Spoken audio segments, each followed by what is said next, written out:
los extrañaba.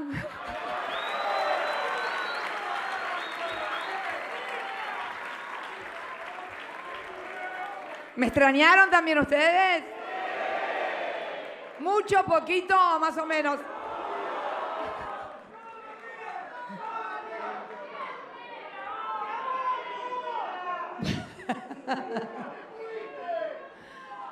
Bueno, la verdad...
Muchas gracias, queridos compañeros y compañeras de los distintos movimientos y organizaciones políticas y sociales que conforman este espacio.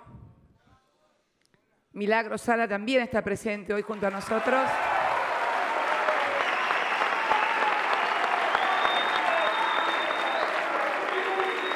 Y los compañeros de la Tupac también.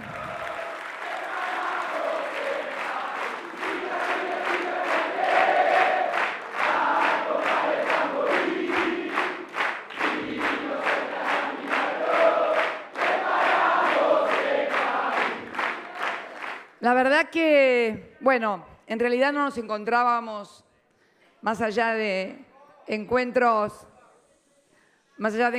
que hemos tenido, así por allí con diversos compañeros, este reencuentro con todos ustedes, que no lo hacíamos desde el 9 de diciembre. ¿Desde cuándo? Desde el 13, cierto. Ay, lo que pasa es que a esto no le doy nunca pelota, ¿viste? Pero yo le doy, la verdad que está bien. Tengo que agradecer y mucho lo del 13, pero realmente...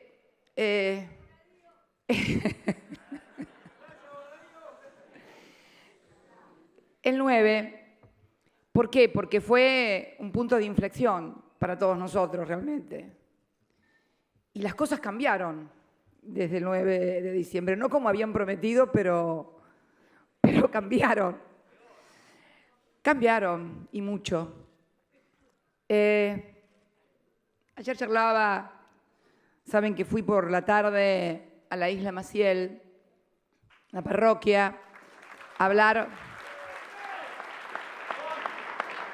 con los curitas y sacerdotes de Opción por los Pobres, en un lugar donde también me encontré con gente, con compañeros, con vecinos, vecinas, que estaban desarrollando todavía el plan Fines de aprendizaje, con chicos en el jardín, y luego mantuvimos una reunión con los sacerdotes. También por la tarde con artistas, el espectáculo de la música, compositores, escritores, directores, actrices, músicos, en fin.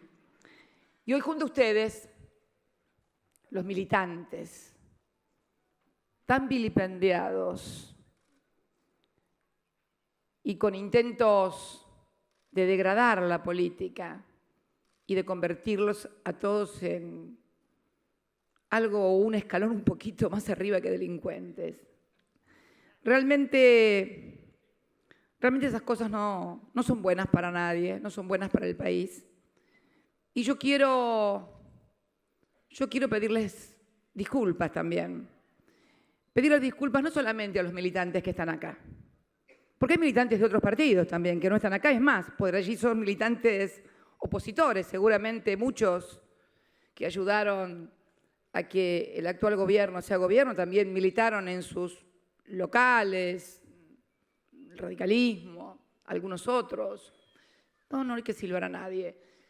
Lo que no podemos permitir desde ningún espacio, ni del nuestro, ni de ningún otro, es la denostación de la política, la denostación de los partidos políticos, porque son precisamente los partidos políticos los que han permitido en nuestro país y en nuestra historia, bajo las formas de movimientos nacionales y populares encarnados en distintos momentos históricos a través de distintos líderes y organizaciones, precisamente han sido tal vez los mejores momentos de los partidos nacionales y populares que ha podido vivir nuestro pueblo. Inclusive aquellos sectores que, beneficiados por esas políticas, pero tal vez con un repiqueteo constante de los medios hegemónicos de comunicación, no advirtieron o aún todavía no advierten que esos productores, esos empresarios, esos trabajadores y esa clase media pujante, profesional,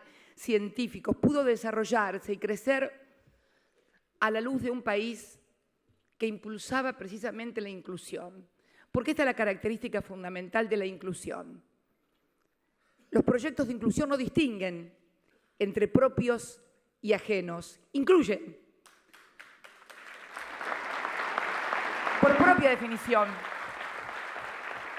Cuando lanzamos el Plan Fines para que los argentinos que no habían podido terminar sus estudios, no pusimos como condición una ficha de afiliación, simplemente no haber terminado el secundario o el primario.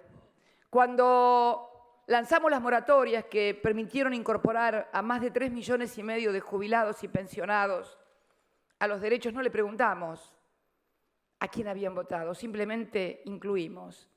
Y podríamos hablar de los millones de puestos de trabajo, de los científicos que trajimos del país, nunca le preguntamos en el programa Raíces por qué se habían ido y tampoco por qué querían venir. Sí, le decíamos que teníamos muchas cosas para ofrecer. Lo mismo con el Plan Conectar Igualdad y podríamos así seguir sucesivamente con un país que dejamos el 9 de diciembre pasado. Parece que hubiera sido hace bastante más tiempo. Hay una sensación, yo percibo en la sociedad, no toda tal vez, pero sí en amplios sectores, una sensación de agobio, de incertidumbre y también, por qué no decirlo, de tristeza, como si esto hubiera sucedido hace mucho tiempo, pero han transcurrido solamente 120 días.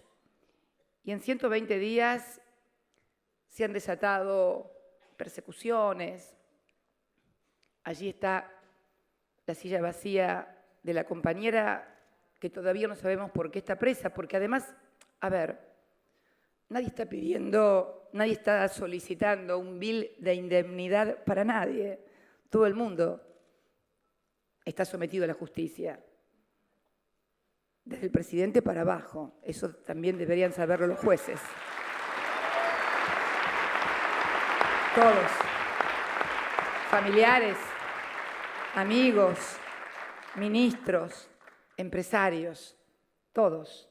Pero lo mínimo que alguien puede demandar como garantía de derecho constitucional es saber por qué está enjuiciado para poder defenderse adecuadamente. Me parece que esto es central en una sociedad democrática. Y la verdad que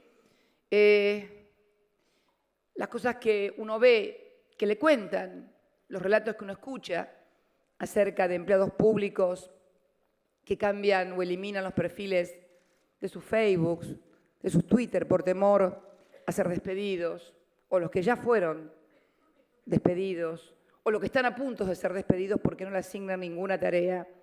Esto no es bueno para nadie. Yo no creo que pueda construirse una Argentina mejor o más feliz con este tipo de cosas.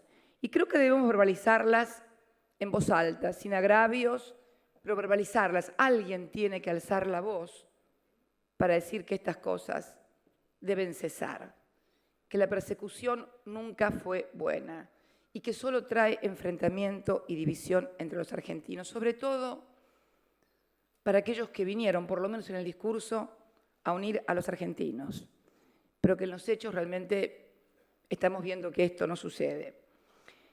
De cualquier manera, esta Argentina que dejamos con el 5,9% de desocupación, con un nivel de endeudamiento bajísimo, que además es la Argentina que cuentan en inglés, no en español. A nosotros aquí en la Argentina nos cuentan, o le cuentan a los argentinos en español, que han recibido una pesada herencia. A los inversores en el extranjero imprimen folletos donde dicen Argentina, tierra de oportunidades, y lanzan todos los índices reales, índice de Gini, de desocupación, de crecimiento, etcétera, etcétera. Pero bueno, creo que aquí hoy todos los que han concurrido, primero tengo que agradecerles todos estos años tan felices de acompañamiento y organización. Y también venir a proponerles, como lo hice el otro día, nuevas formas organizativas y nuevas formas de participación. Primero también una caracterización que como cuadros políticos nos debemos. Esto que está sucediendo en la Argentina, esto que parece ser un retroceso del movimiento nacional y popular y que lo es, no es únicamente aquí en nuestro país. Hace pocos días pudimos ver en vivo y en directo a través de la televisión brasileña lo que sucedía cuando se le hacía juicio político a Dilma Rousseff y uno escuchaba las razones de los que votaban y no entendía cuál era la razón por la cual se le hacía juicio político. Es más, el 60% de los que estaban votando tenían procesos o estaban enjuiciados por corrupción. Esto es una matriz política, mediática y judicial, que ha sido diseñada no en estas latitudes, evidentemente. Esto obedece a un diseño desarrollado en otras latitudes. Como le decía ayer a los compañeros del arte, nadie puede pensar que quienes no pueden articular oraciones o confunden los gerundios, los adverbios, los verbos, los tiempos, sujeto y predicado, puedan pensar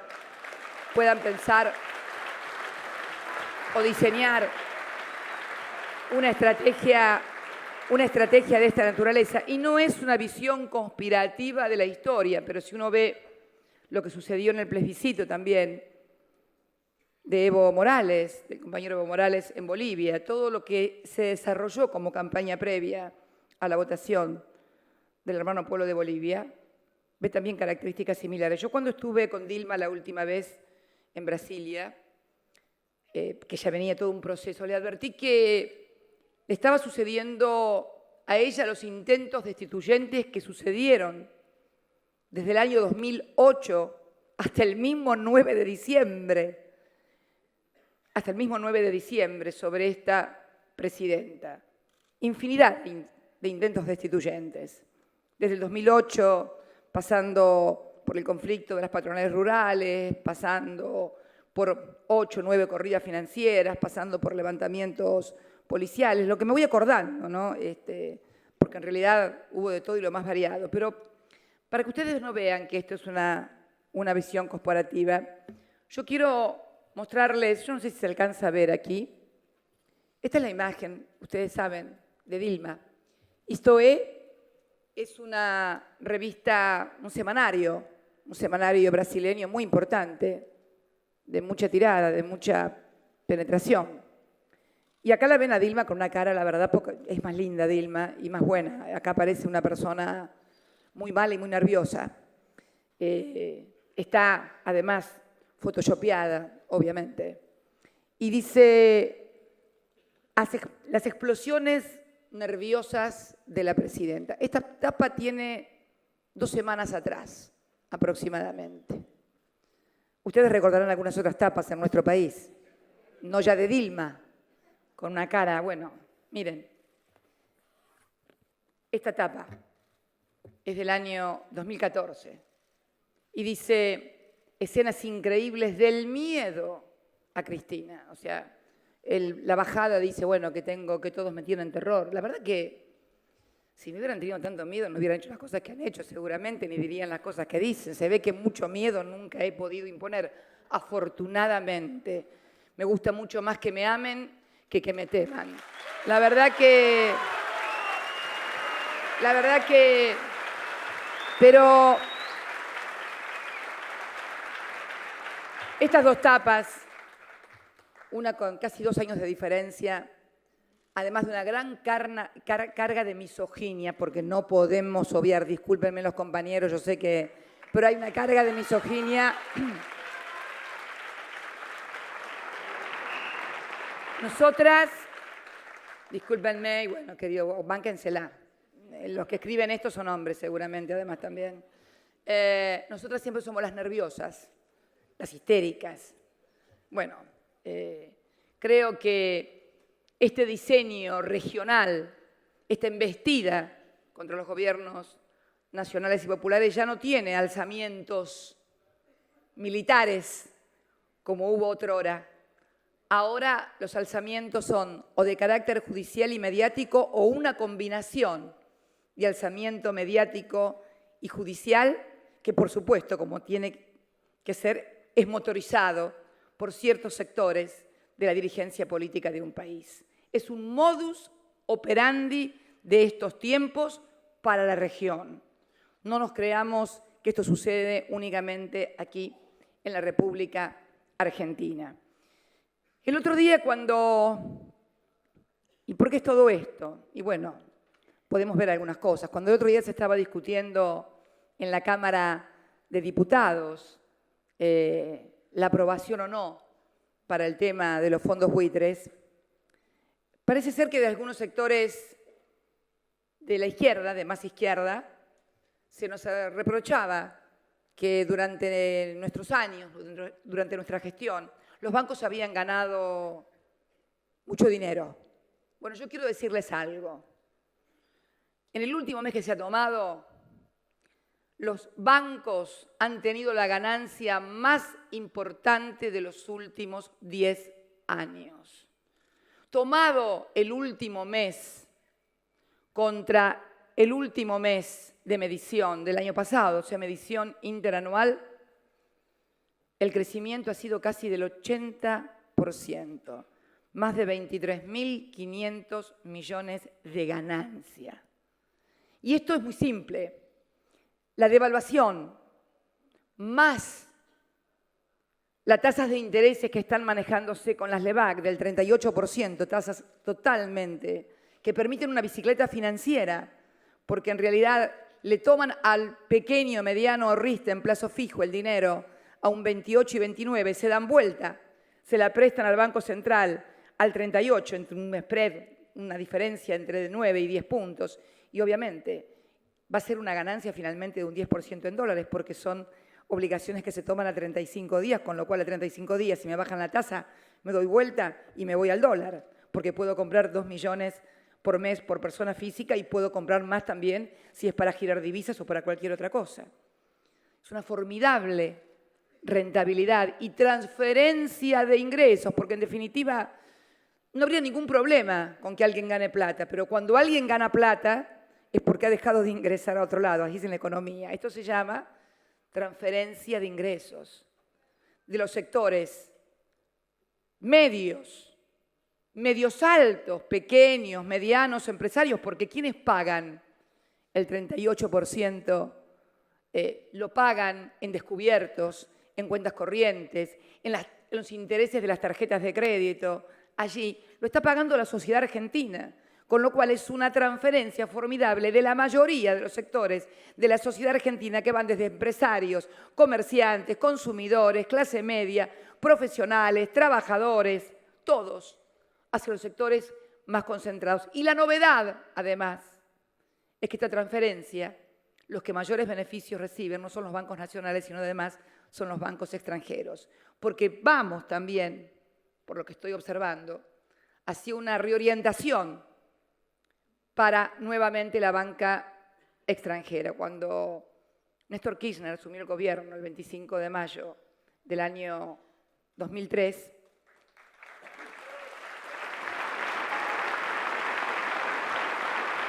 Hasta ese momento, la banca extranjera la que mayor participación tenía en el mercado financiero de la República Argentina. Es a partir de nuestra gestión que los bancos nacionales comienzan a tener una mayor participación. Lástima que no se dieron cuenta.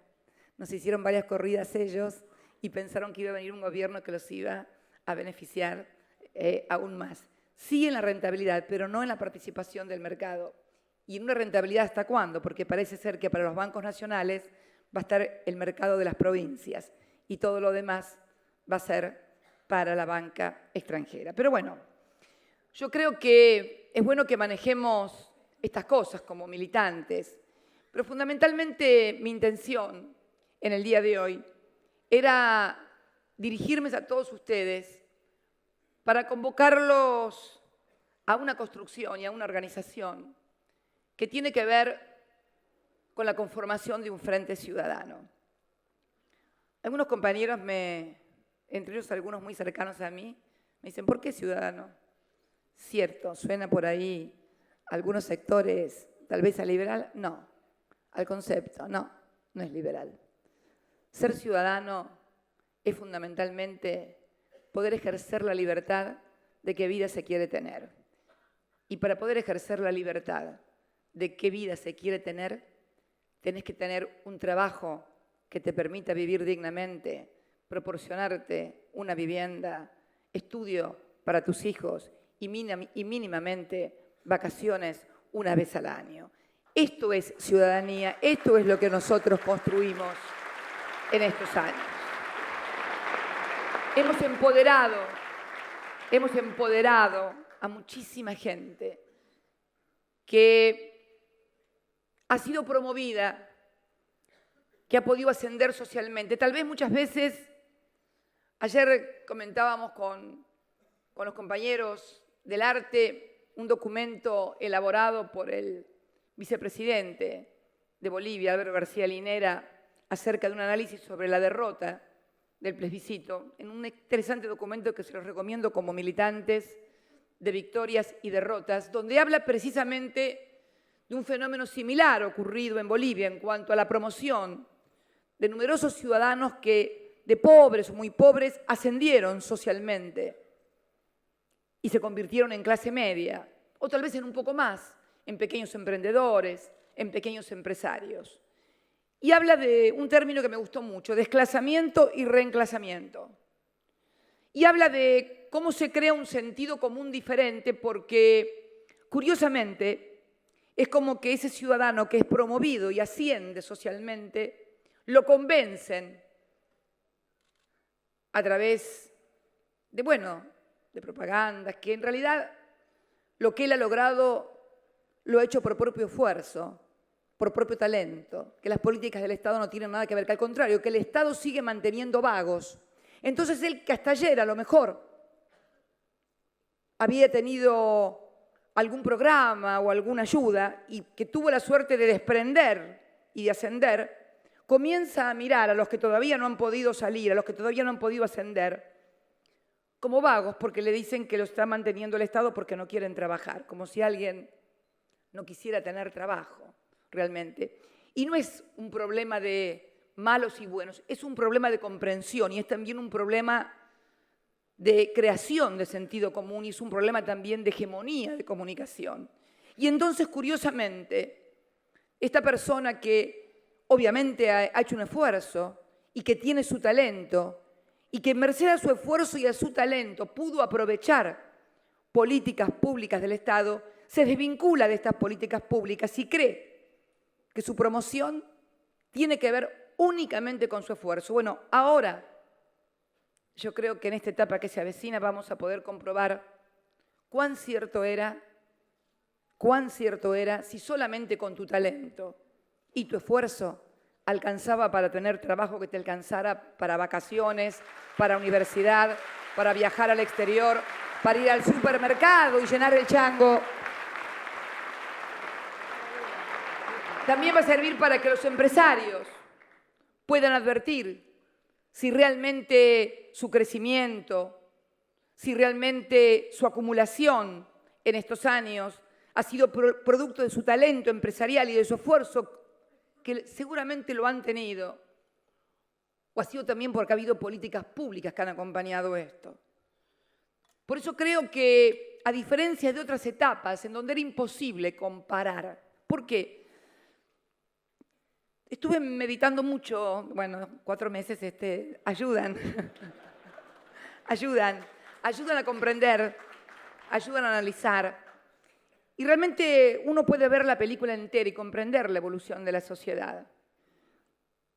Poniendo como fecha de corte un 24 de marzo de 1976, donde se derroca un gobierno del cual, bueno, muchos éramos opositores, pero que nadie era innegable. Era una Argentina donde los trabajadores tenían una participación casi del 50% en su PBI. Era una Argentina industrial. Y era una Argentina donde se habían convocado a elecciones a 9 meses vista. Esa fue la Argentina del 24 de marzo de 1976. Y uno mira desde ese 24 de marzo de 1976 ahora y ve que en realidad la gente no había tenido respiro. Porque la dictadura, más sanguinaria de la que se tenga memoria, con su violación a los derechos humanos, desaparecidos, torturas, exilios, cárcel, luego la tragedia de Malvinas, luego las esperanzas y la ilusión de una democracia que venía a darnos cosas, y no dudo de las intenciones de quien formulaba esas advocaciones de lo que podía hacerse con democracia, pero finalmente culminamos en procesos hiperinflacionarios, o sea, porque pasamos del terror o del terrorismo de Estado más duro al terrorismo económico. Y entonces la gente pasó de esa etapa de terrorismo duro al terrorismo de la hiper. Yo me acuerdo de la hiper, pero no como militante solamente. Néstor era intendente en la ciudad de Río Gallegos en 1989 y recuerdo cómo tuvimos que salir con todas las juventudes políticas a armar bolsones de comida. Oh, sí, bolsones de comida. Pero para todos eran los bolsones de comida. Porque fue una situación realmente dura. Y después vino otra segunda hiper que terminó con el plan Bonex.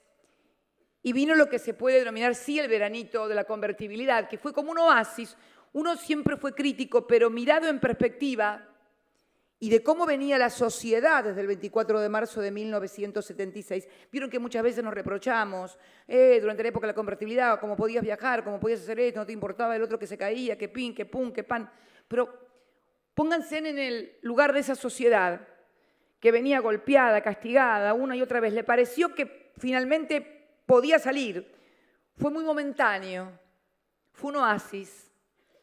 Y como fue un oasis, entraba poca gente y cada vez caía más, porque la teoría del derrame, y ahí lo aprendimos, no existe. ¿Por qué? Porque en economía no se aplica la ley de gravedad. En economía se aplica una ley inversa a la ley de gravedad. La ley de gravedad, todo lo que está arriba se cae indefectiblemente y nadie puede subir, ascender, salvo que sea Dios y que ascendió a los cielos. El que asciende es milagro, porque está violando la ley de gravedad. En cambio, en economía es a la inversa. Todos los recursos que se inyectan abajo, desde abajo, a los sectores más vulnerables, a los más pobres, a la clase media baja que sube, a la clase media, eso sube indefectiblemente. Primero, porque lo de más abajo no tiene capacidad de ahorro, solo de consumo, por lo tanto tiene que consumir y va subiendo. Y la clase media, que venía muy empobrecida, muy castigada, corralito, fin de la convertibilidad, etcétera, tampoco podía ahorrar al principio, con lo cual era un segmento amplísimo, anchísimo, con capacidad únicamente de consumo. Luego, cuando fueron mejorando las cosas, obviamente, muchos fueron convirtiéndose nuevamente en clase media alta, y no solamente tenían capacidad de consumo, sino también capacidad de ahorro.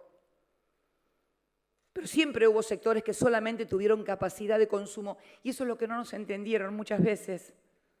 Cuando nosotros decíamos meter dinero en la UH, meter dinero abajo, en la mínima, en la jubilación mínima, en las moratorias, en los que quedaron afuera colgados de la moratoria y no tienen dónde caerse muerto, en el PAMI, porque todo eso era en los sectores más vulnerables. Eso sube, sube, sube, sube. En cambio, lo que ponen arriba,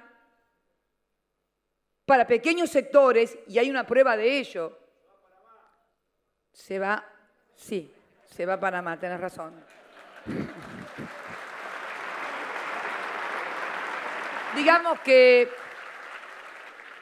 que por una cuestión económica, cuando se pone todo muy arriba, como arriba hay muy poquitos y cada vez hay menos, pero no solamente aquí en la Argentina. En Estados Unidos pasa exactamente lo mismo, en el mundo. En Estados Unidos el 1% hoy concentra casi el 40% o un poco más del PBI. Esto lo puede leer Stiglitz, que lo relata muy bien, de los Estados Unidos. Entonces, cuando uno pone todo y le da todo a ese 1 o 2%, es claro que, pero no es una cuestión de perversidad o de maldad, es una cuestión económica, porque esos 2 o ese 2% no tiene capacidad de consumo que pueda derramar abajo. Además, como son consumos suntuarios, normalmente se hacen afuera y con bienes que no están en el país o con bienes que no se hacen en el país, no por lo menos en nuestro estadio de desarrollo industrial. Entonces, esto no se entendió cuando decían ponen plata y no se daban cuenta los que habían subido o los que habían crecido, los que habían surgido como empresarios, que cuando le poníamos plata al de abajo, que era el que iba al supermercado o al almacén del barrio, le estábamos poniendo plata a él. No se daban cuenta. Yo creo que ahora se dan cuenta, porque ha caído la capacidad de compra y además los que tienen capacidad de compra no compran porque tienen temor a perder el trabajo. Y yo les pido, y miren que no estoy en el gobierno, que los que tienen capacidad de ahorro consuman, porque si no finalmente van también a terminar perdiendo el trabajo. Porque esto es una regla de oro. Esto lo explicamos en el 2009, en la crisis, cuando lanzamos, y Tomada, corregime si me equivoco, casi 500.000 de repros. Yo me peleaba siempre con él porque él decía, ¿no podríamos aumentar un poquito más el seguro de desempleo? No. Aumentar el seguro de desempleo es una pésima señal a la economía y a los empresarios. Seguro de desempleo, no. Aumentemos los recursos. Aumentemos los recursos para los empresarios a través de los repros. Veamos qué tipo de beneficio fiscal se puede dar. Veamos cómo podemos hacer las cosas, pero que sea el sostenimiento del trabajo lo que nosotros premiemos y financiemos. No financiemos el desempleo, tenemos que financiar la producción y el trabajo para todos los argentinos. De esto se trata la política y el gobierno.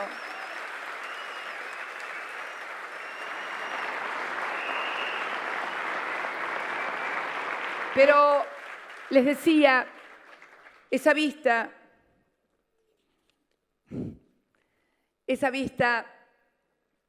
que uno hacía desde el 24 de marzo, ese oasis, y después del oasis vino, bueno, se cayó finalmente la convertibilidad, el corralito, una nueva devaluación muy grande, año 2001, año 2002, y comenzó con ese magro 22%,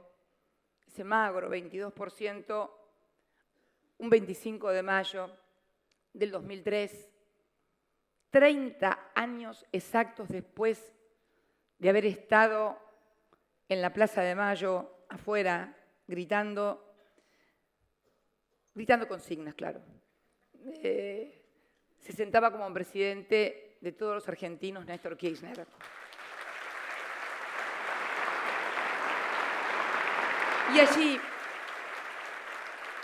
Y allí comenzó un proyecto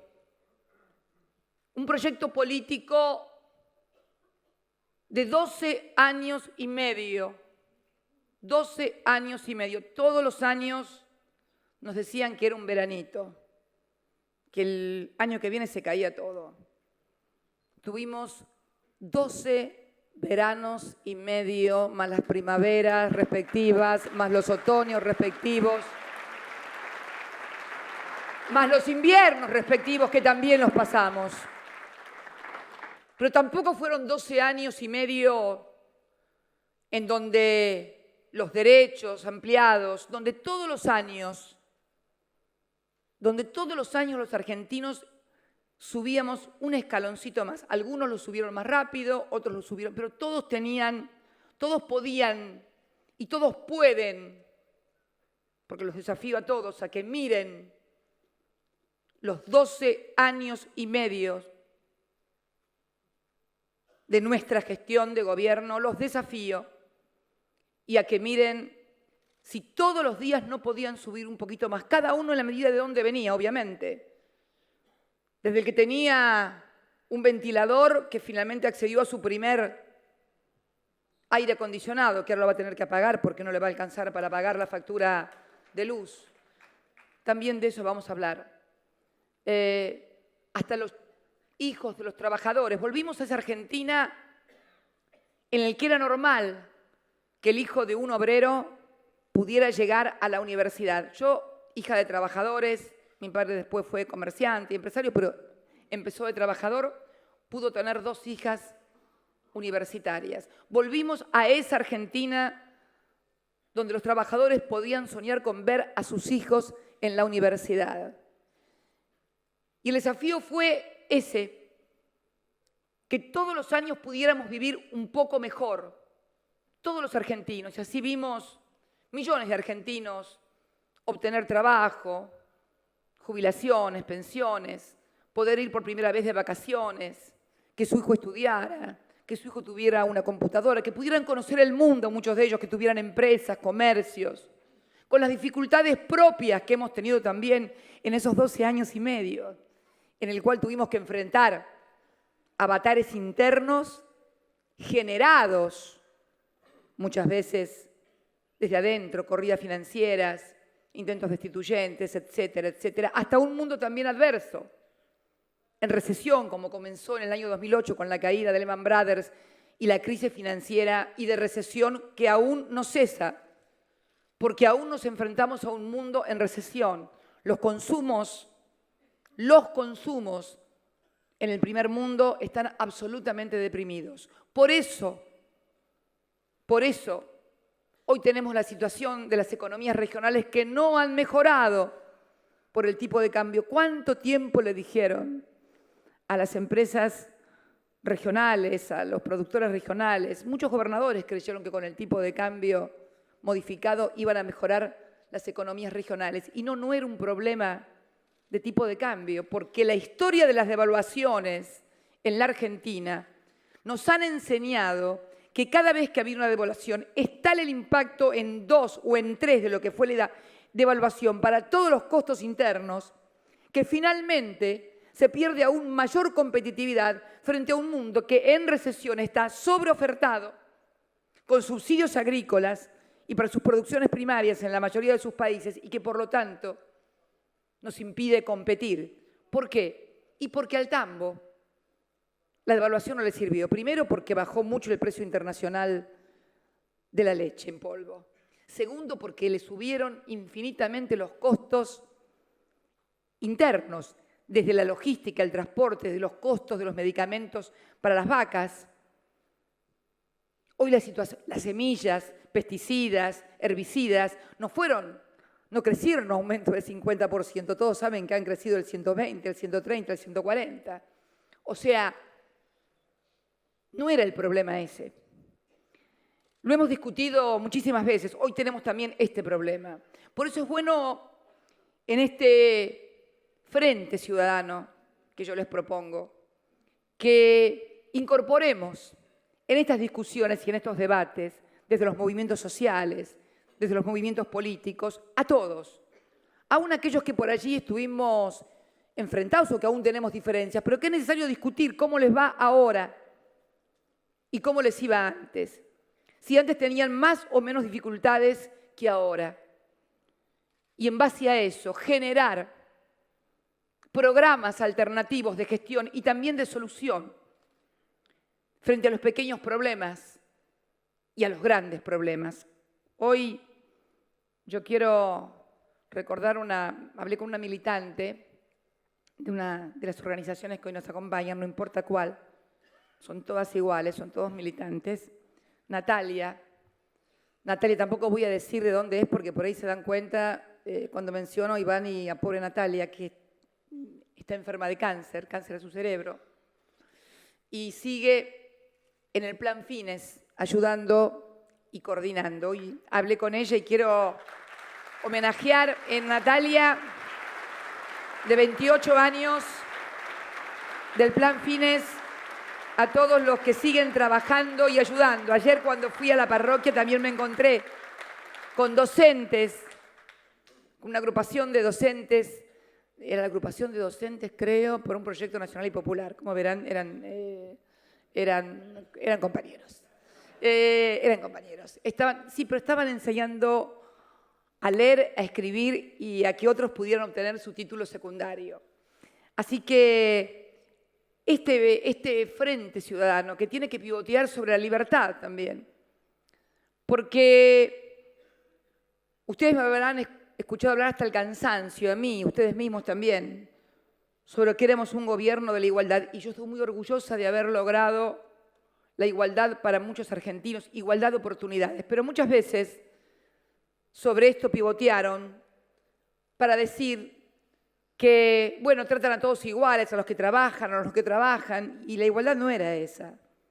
La igualdad era la igualdad de oportunidades. Pero hoy decimos que este Frente Ciudadano tiene que volver a recuperar la libertad de los argentinos para elegir su propio destino.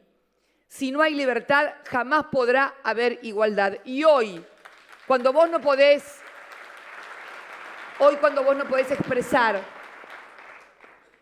expresar lo que pensás, o tal vez tenés miedo a pedir un aumento de sueldo, porque te pueden echar. Y entonces se producen las famosas flexibilizaciones por el miedo, por el temor. Me decían que el otro día habían aparecido 100 vacantes para el Centro Cultural Kirchner. Ojalá lo abran pronto, porque hasta ahora van los funcionarios extranjeros y los funcionarios nacionales, y nosotros lo hicimos para todos los argentinos. Ojalá abran pronto. 100 puestos de trabajo, y creo que se presentaron 20.000. Eso fueron por lo menos las noticias que uno podía ver en los diarios. Eso me hizo acordar mucho otras épocas en las cuales había un anuncio de 1 o 2 vacantes y uno podía ver largas filas y decía, ¿qué pasa? ¿Por qué hacen esa fila tan larga?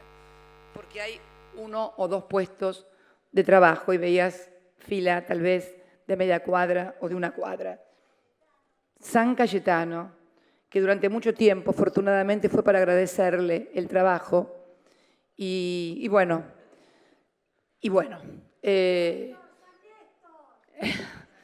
yo creo sinceramente, compañeros, que el deber también es el de la organización y la unidad entre todos los movimientos sociales y políticos, con nuestras diferencias, con nuestras distintas orgánicas, pero no es tiempo de enfrentamientos ni de diferencias porque la gente está en problemas. Y cuando la gente está en problemas, los dirigentes no pueden generarle más problemas. No pueden generarle más problemas. Cuando la gente está en problemas, los dirigentes tienen la obligación de deponer sus diferencias y volcarse en forma mancomunada y organizada a ayudar a sus compatriotas, a sus conciudadanos. No tal vez a resolver los problemas porque hay cosas que dependen de políticas, de gobierno y de gestión, pero nosotros sabemos cómo podemos ayudar en una escuela, en una cooperadora, en un hospital, en un barrio, en una parroquia, en un sindicato. A propósito,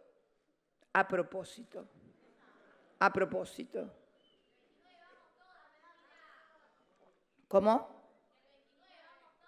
Bien.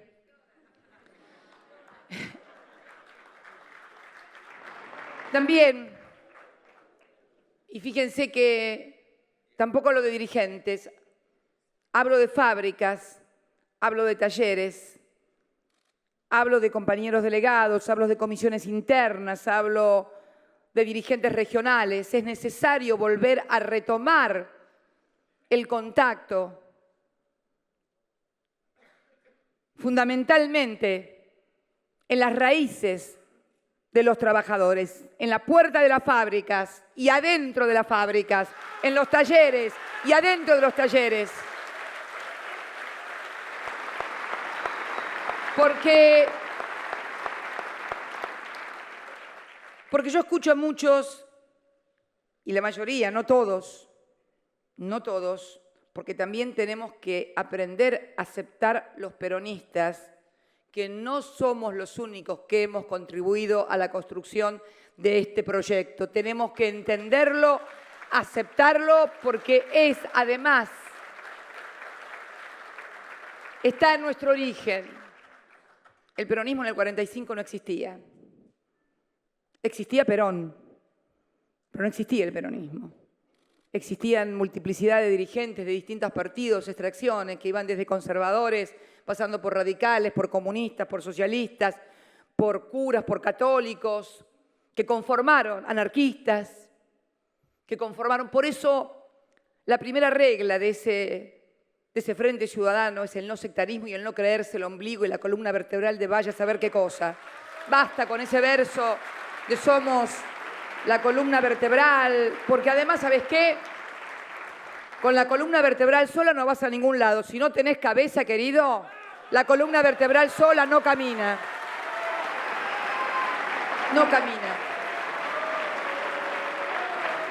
Se necesitan piernas primero y pies. Algo más arriba, otras cosas. Brazos, columna vertebral, cabeza y corazón para sentir lo que está pasando. Corazón.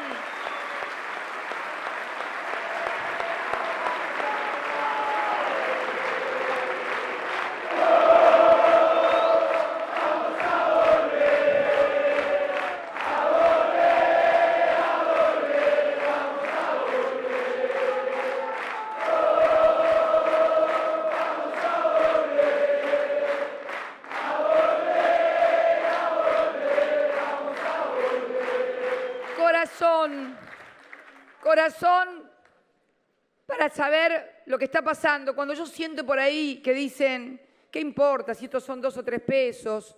¿Qué importa si estos son 2 pizzas? ¿Qué importa si esto es tal cosa? Es como que uno tiene la sensación de que los que dicen esto no es que sean malos. Yo sinceramente no creo en la bondad y en la maldad como algo, no. Simplemente han tenido la suerte, tal vez, de no necesitar nunca nada. Y entonces, o no tener por lo menos cercanía con los que sí necesitan cosas, o sea, haber visto no a un pobre para ponerlo en un spot, sino haber estado sin televisión y sin cámara junto a ellos cuando se les inunda la casa. Y ahora van a tener que estar junto a ellos cuando les lleguen las facturas de luz, gas y agua y tal vez muchos no puedan pagarlas. Vamos a tener que organizarlos también, porque va a ser tarea militante también. Mucha gente no va a poder hacerlo. No me hablen de la tarifa social porque todos sabemos que en realidad es un consumo tan mínimo, tan absurdamente mínimo que no alcanza a cubrir. El transporte, y como patagónica, si me permiten una digresión, ayer me acabo de enterar que no por nadie de nuestro espacio político, sino precisamente por el presidente del bloque de diputados de Cambiemos de mi provincia, que es un muchacho que fue intendente de San Julián, un excelente dirigente, viene del radicalismo, es radical, de la Unión Cívica Radical, con quien tengo una excelente relación y es muy buena persona.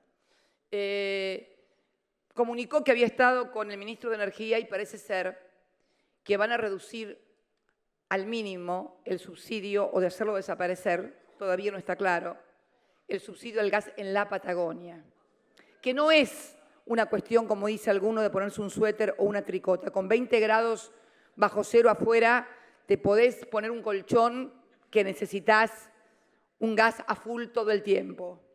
Entonces, creo que las tareas organizativas tal vez van a tener que bajar a la realidad cotidiana de los ciudadanos, porque ahí vamos a poder hablar de ciudadanía, de los problemas concretos. Va a ser un ejercicio muy importante, porque además, ¿saben qué? Cuando uno tiene que trabajar en estas cosas, se olvida de pelearse con el compañero y entonces lo que hace es juntarse con el compañero para ver cómo puede solucionar los problemas que seguramente muchos van a tener. Ni que hablar del impacto en el consumo, en el comercio, en las empresas, en las fábricas, en facturas que realmente levantan los costos y que seguramente van a generar o despidos o cierres o una situación difícil para los que generan trabajo y más difícil aún, obviamente, para los que viven de un trabajo. Por eso decía que es necesario tener mucha apertura y saber que es necesario que ese frente ciudadano de distintas vertientes tenga una composición abierta y plural y que por favor nadie esté peleándose por el 17, el 19 o lo que venga, porque en realidad, por lo que hay que pelear de ahora en más o trabajar, quiero eliminar la palabra pelear porque mañana Clarín titula Cristina dijo que hay que pelear. Digo,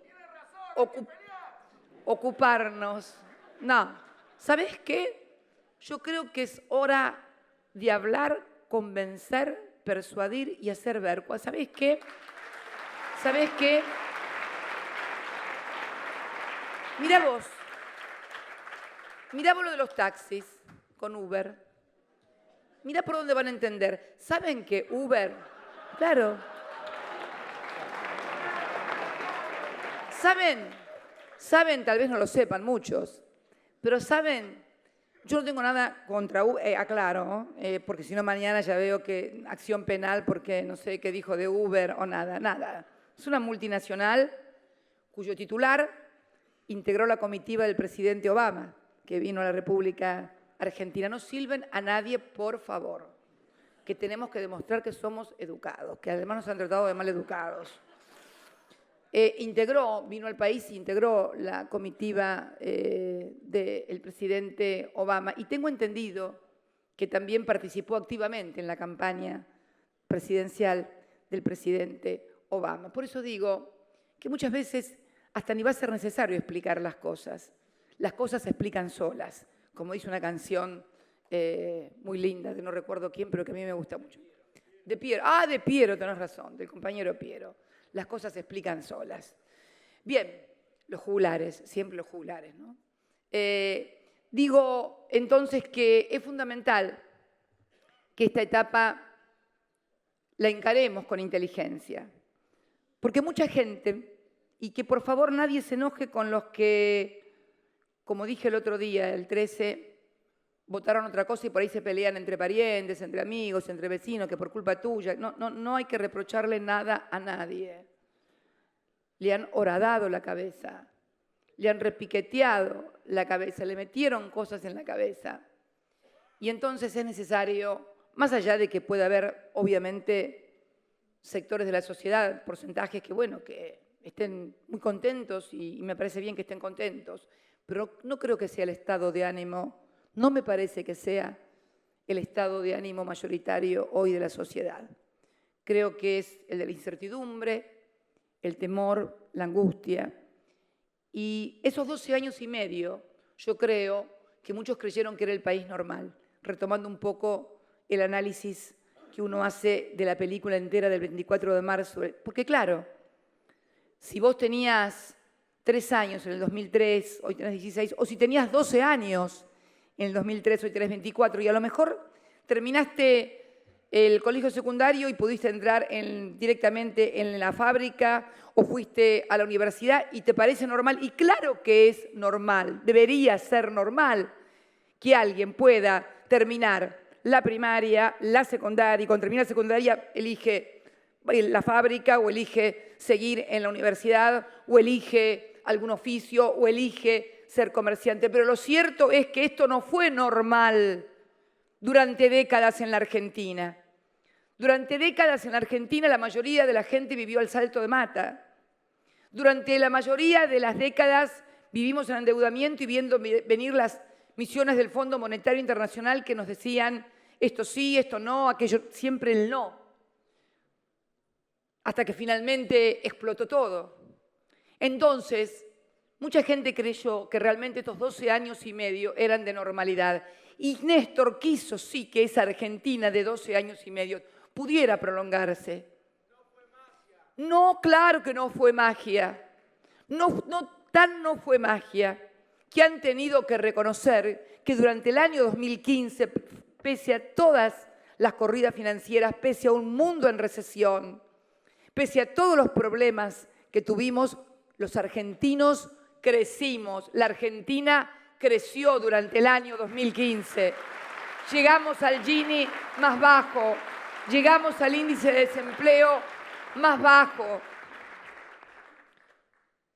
Y bueno, creo que este es el desafío que tenemos por delante, pero no solamente los que hoy estamos aquí. Los que estamos aquí hoy somos un pedacito pequeñito, no integramos el todo.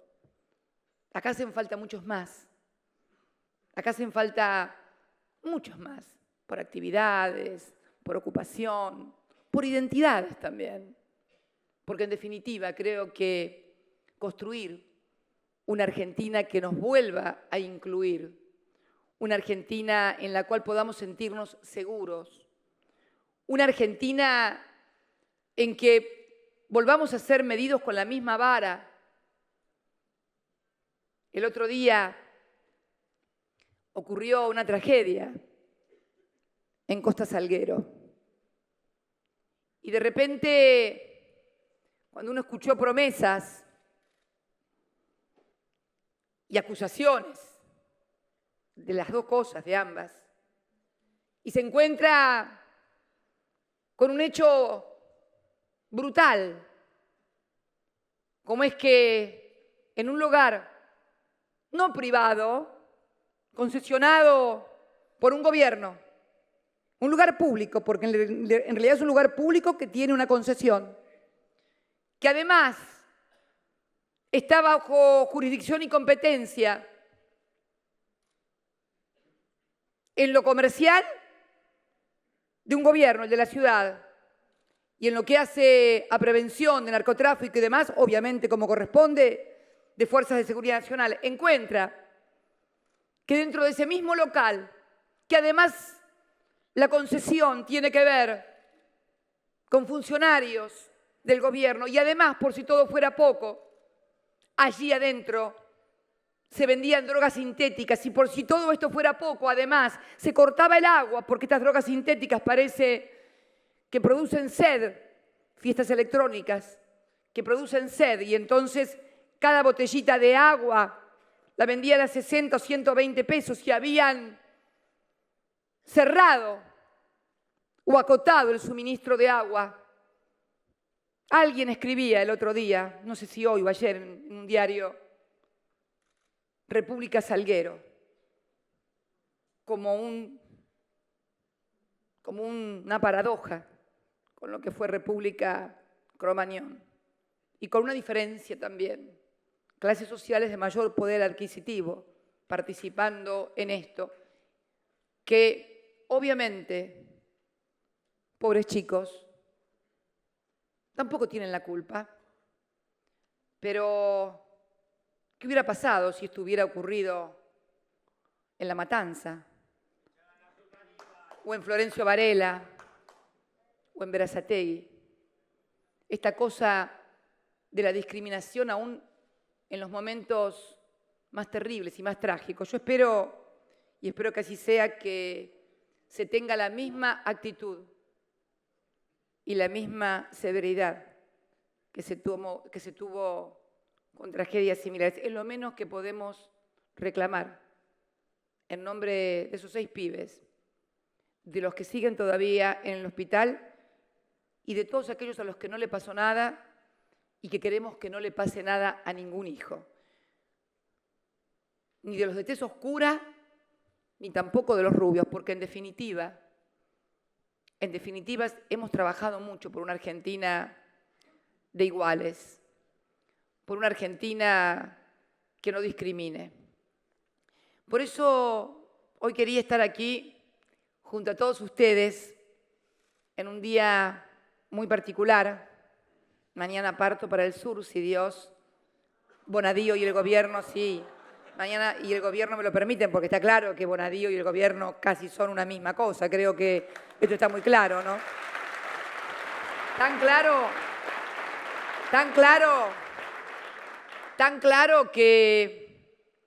claro que fuimos citados a declaración indagatoria porque habíamos beneficiado a terceros inescrupulosos y cuando averiguamos quiénes fueron los terceros inescrupulosos, son familiares, son funcionarios, son empresarios, todos integran el nuevo gobierno. La verdad, y los que denunciaron fueron los presidentes de las bancadas de la oposición. Yo estoy segura, y voy a ser absolutamente honesta, estoy convencida de que los dos legisladores, a quienes conozco a los dos, si hubieran sabido esto, no pasaban, pero ni a 40 cuadras de Comodoro Pi. Pero bueno, esto pasa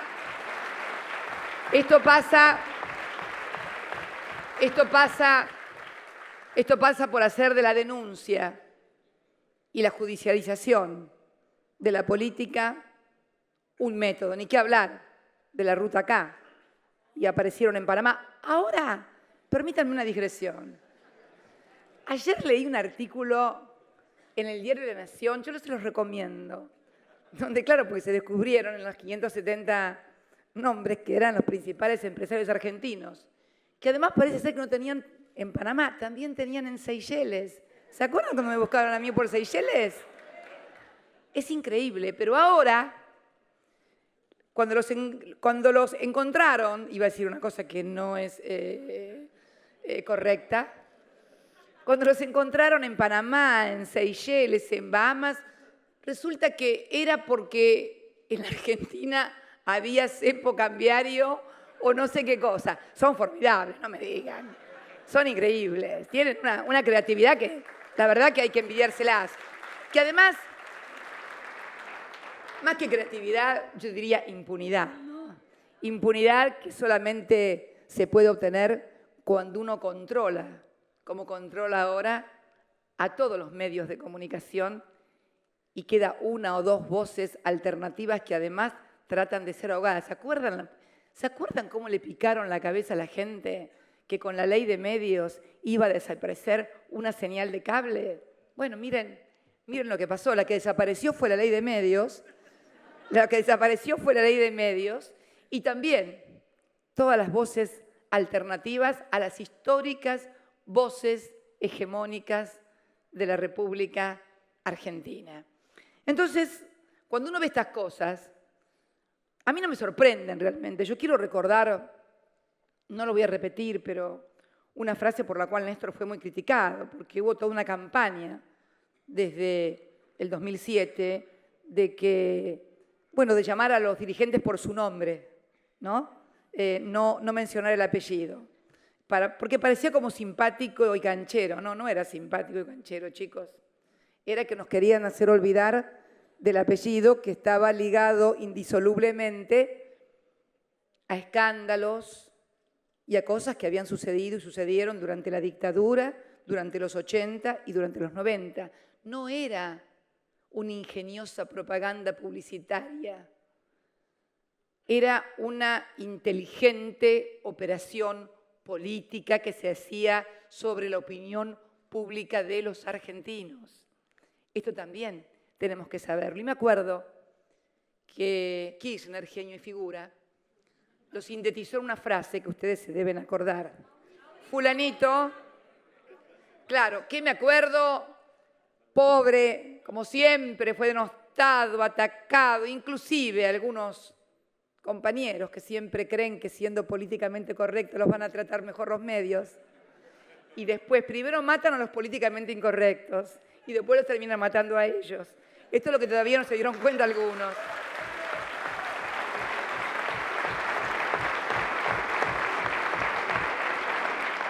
Pero bueno, son aprendizajes, como todos los días seguimos aprendiendo. Y entonces, que Néstor se sintetizó en ese momento, uno ahora mirándolo en perspectiva, también advierte el por qué había que separar nombre de apellido. Porque el apellido estaba indisolublemente ligado al otro. Y ahora volvió a aparecer todo junto, de vuelta, con familiares, padres, hermanos, parientes, tíos, funcionarios, amigos, todos juntos, de vuelta, se juntó. La realidad es que la realidad, en definitiva, más tarde o más temprano aparece. Pasará una generación, pasarán 2 gobiernos, pasarán 3 o 4, pero finalmente aflora, porque es como el sol, es imposible taparlo con la mano. Y ahí aparecieron, pero les comentaba ayer este artículo donde después de haber hecho programas enteros dedicados a encontrarle a esta presidenta o algún familiar, bueno, yo recuerdo la etapa dedicada a un diputado, a quien hoy es diputado nacional, y a una diputada nacional que tenían también 40 millones de dólares no sé dónde, que estaban cuentas en Nevada. Bueno, a estigmatizar, a mí buscándome en Seychelles, otro programa también buscándome en Seychelles, de ahora ya no están ni en Seychelles ni acá, están en otro lado, pero no importa. Y resulta que ahora los que están en Seychelles, en Bahamas, en Nevada, son empresarios que en realidad hacían operaciones empresariales y que estaban muy bien, porque eran condiciones económicas adversas, y entonces, exactamente, las abrieron en el 98, sí, eran adversas para el pueblo, pero estas son las cosas que estamos viendo hoy en la República Argentina, donde finalmente, no sé si hoy, mañana, pasado o dentro de 10 años, pero finalmente la luz llega a todas partes porque es imposible detenerla. Por eso digo que nosotros, ¿cómo? El pueblo siempre vuelve. Indefectiblemente. ¿Y sabes lo que pueden llegar a cambiar? Los dirigentes que lo encabezan. Pero el pueblo siempre vuelve. No tengas duda. Y va a depender, y esto retornando un poco a mirarnos a nosotros, y cuando digo nosotros hablo de una parte de nosotros, que es la parte que le corresponde por ahí a los que somos peronchos o peronistas, saber que nada es para siempre, que solamente se sigue al frente si se toman las banderas y se marcha junto a la gente. Porque lo que pasó no es una cosa que los abuelos le van a tener, estos 12 años y medio, no es algo que los abuelos le van a tener que relatar a sus nietos o los padres a sus hijos. Esto lo han vivido. No es lo que ha pasado en otras etapas de la historia, donde les vuelvo a repetir, el 75, que fue además un año muy conflictivo porque tenía otros componentes y otros ingredientes que, bueno, que fueron de mucha violencia y que por supuesto entonces tapaba lo otro, la ocupación, la industria y demás. Acá no, porque además tuvimos la suerte en estos 12 años y medio de no ejercer la violencia, de ser, y me atrevo a decirlo, el gobierno más democrático del que se tenga historia. Y lo voy a decir porque puedo sostenerlo. La libertad absoluta desde cualquier medio de comunicación, no ya para criticar al gobierno, que es algo normal y lógico, para insultar o agraviar, mentir o difamar. La libertad absoluta de cualquier manifestante en la calle para decir acerca de quien fuera presidenta o de cualquiera de sus funcionarios lo que se le ocurriera. La libertad absoluta para manifestar, aún por cuestiones que podríamos debatir y discutir y que hoy veo un silencio que no me gusta, un silencio que hace ruido de aquellos que tanto protestaron durante nuestros gobiernos y que hoy tienen un silencio y fundamentalmente una inacción absoluta, no para defender los 12 años y medio. Yo personalmente no quiero que nadie defienda los 12 años y medio. Yo quiero que defiendan a sus representados y las cosas que lograron en esos 12 años y medio. No, que no defiendan al gobierno, que defienden a la gente. Entonces, yo creo que estas son las cosas que tenemos que discutir, que debatir. No tampoco dedicarle mucho tiempo, y no es que no me guste la discusión, el debate. Ustedes saben que si hay algo que amo es discutir y debatir. Pero por favor, junto al debate y a la discusión, la acción, el trabajo y el esfuerzo. Me parece que son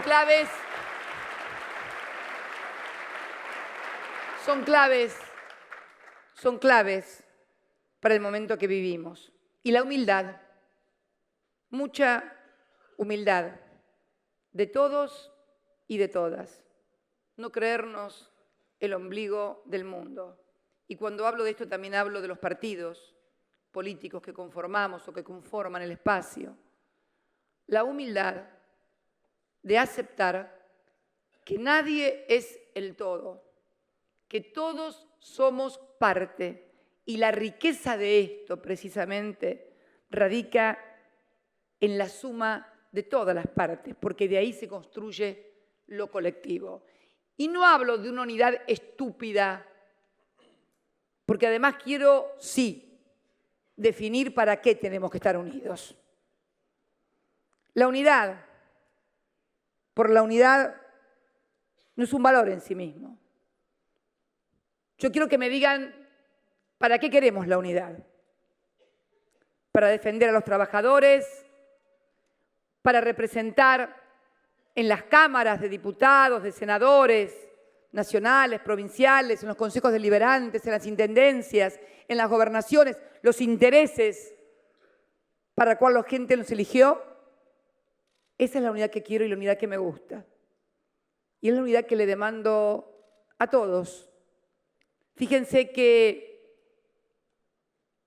uno podría de repente decir, bueno, en realidad mi responsabilidad terminó el 9 de diciembre. Pero a mí me desespera mucho las cosas que están pasando. Y yo creo que muchos van a tener que hacer un ejercicio muy fuerte, muy público y muy eficiente de esa representación que le fue conferida. Porque lo peor que podría pasarnos es que la gente sienta que ni siquiera podemos construir una alternativa que los ayude a superar o a mejorar lo que están pasando. Y creo también que es necesario que esta humildad que todos tenemos que tener sea también la humildad de entender que podemos haber tenido errores, que seguramente los tuvimos, equivocaciones, pero también junto a esa humildad la comprensión de que no nos han criticado ni nos persiguen por nuestros errores. Nos criticaron y nos persiguen por nuestros aciertos. Porque hemos construido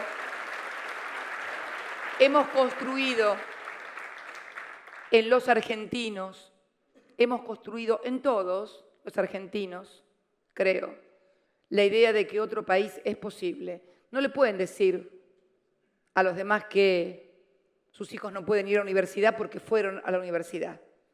No le pueden decir que no tienen derecho a una jubilación porque la tuvieron. No le pueden decir que no tienen derechos a los remedios porque los tuvieron. No le pueden decir que no tienen derecho al trabajo porque lo tuvieron. A los convenios colectivos, al Consejo del Salario Mínimo Vital y Móvil, a las paritarias libres entre trabajadores y empleadores. Y podría seguir enumerando. Entonces, creo que que la verdadera herencia, la herencia que les molesta, no es el país que recibieron desendeudado y con índices sociales e indicadores económicos buenos. La herencia que les molesta es que hemos dejado que la gente se acostumbre a tener 4 comidas diarias, a tener trabajo, a tener vacaciones, a tener derechos. Esa es la herencia que le hemos dejado a los argentinos, a todos, a los 40 millones, el derecho a saber que si eran buenos empresarios podían progresar, el derecho que le hemos dejado a los científicos a tener un argentino en donde la ciencia y la tecnología ocupó un lugar preponderante en materia nuclear, en materia satelital, en todos los campos. Entonces, sobre esa herencia, que la tomamos sin beneficio de inventario, además, porque en política no puede haber beneficio de inventario. La herencia es completa. Sobre eso es lo que tenemos que construir como Frente Ciudadano. Y todos aquellos que tengan cosas que criticarnos y decirnos esto lo podrían haber hecho de esta manera y a lo mejor tenían razón, por favor que nos lo digan, porque ¿saben qué pasa? Cuando uno tiene el país a su cargo, yo no fui un títere nunca de nadie, yo fui siempre presidenta con mis errores y mis aciertos. Cuando se tiene un país sobre las espaldas, cuando además tenés que enfrentar problemas internos, artificiales la mayoría de ellos creados, y además también las adversidades externas, se hace muy difícil de repente poder abarcar todo y te podés equivocar en muchas cosas. Por eso queremos que todos aquellos que tienen mejores ideas y pueden mejorar o reformular las políticas que nosotros hemos realizado, que se acerquen y lo hagan. Hay un solo requisito.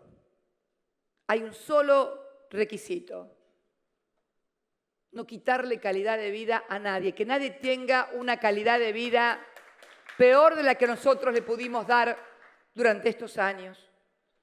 Por eso es que, para finalizar, a todas las organizaciones políticas, sociales, movimientos sociales que hoy nos acompañan, a sus dirigentes, a sus militantes, pedirles una vez más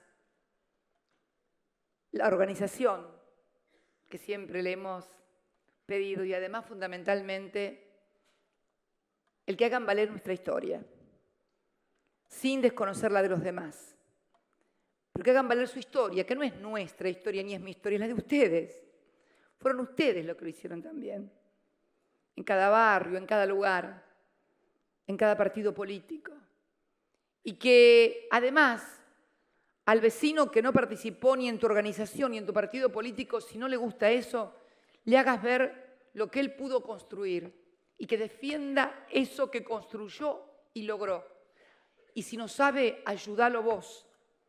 Aunque él no se haya dado cuenta, ayudarlo a que siga conservando eso, a organizarse para que la Argentina, ese movimiento ciudadano, que yo sueño, porque para finalizar, una de las cosas que siempre me desveló y que he visto en estos tiempos de análisis y de reflexión, es el sino de los movimientos nacionales y populares, los avances y los retrocesos, producto que los liderazgos de esos movimientos políticos y sociales no pudieron generar, no pudieron parirse a sí mismos como liderazgos en una organización que no descansara en 1, 2 o 3 personas, sino que descansara en una orgánica. Yo ayer lo comparaba con la iglesia, cuando estuve con los curas, los vi ahí y de repente lo vi y dije, se pudo organizar una iglesia que dura 2000 años a partir de Cristo. Por favor, nadie quiera compararse con Cristo. Yo creo que Cristo además lo dije, no sé si decirlo, no sé si era peronista, pero a mí me parece que yo cuando estuve en Jerusalén, que es mágico, a mí me pareció que Jesucristo además fue un gran dirigente político. Quiero decirles la verdad, eso es lo que pienso. Creo que fue un gran dirigente y creo en Dios, por Dios, creo en Dios profundamente, pero creo que además pudo organizarlo porque, y es ahí donde digo yo, ¿qué es lo que pudo organizarlo? Porque tuvo fe. La fe es lo que organiza indisolublemente y transmite organización. ¿Y fe en qué? ¿En personas? No. Fe en ideas. Fe en el pueblo. Fe en que el progreso y el derecho a la ciudadanía no puede ser para uno o para dos, sino que debe ser para todos. Por eso decía que el gran desafío que tiene este espacio político es generar un movimiento ciudadano, un frente ciudadano que logre instalar en la República Argentina que hay un cúmulo de derechos, de garantías, que sea quien sea el que gobierne no van a poder ser tocadas ni van a tener retroceso. Es allí donde vamos a poder, por primera vez en nuestros 200 años de historia, con los fracasos que arrastramos, los fracasos de aquella Revolución de Mayo que soñaron Moreno y Belgrano y que no pudieron verla concretada, que más tarde soñó San Martín y que tampoco la pudo ver concretada, que también con su modo la soñó Rosas, que más tarde la soñó Irigoyen y que Perón y Evita también la soñaron, pero que hubo algo que no permitió, como sucede sí en los grandes países desarrollados, en donde puede haber cambios de gobierno, pero hay pisos de ciudadanía que no son discutidos ni vulnerados. Si nosotros logramos construir con ese frente ciudadano amplio, plural, diverso, ese piso mínimo de ciudadanía para que ningún gobierno pueda arrasar más con los derechos que hemos logrado, habremos cumplido con el mandato histórico de tantos dirigentes que dieron su vida por los otros, para que el pueblo y para que la Argentina fueran un lugar mejor para todos y no para unos pocos. Muchas gracias y los saludo desde el corazón. Muchas gracias.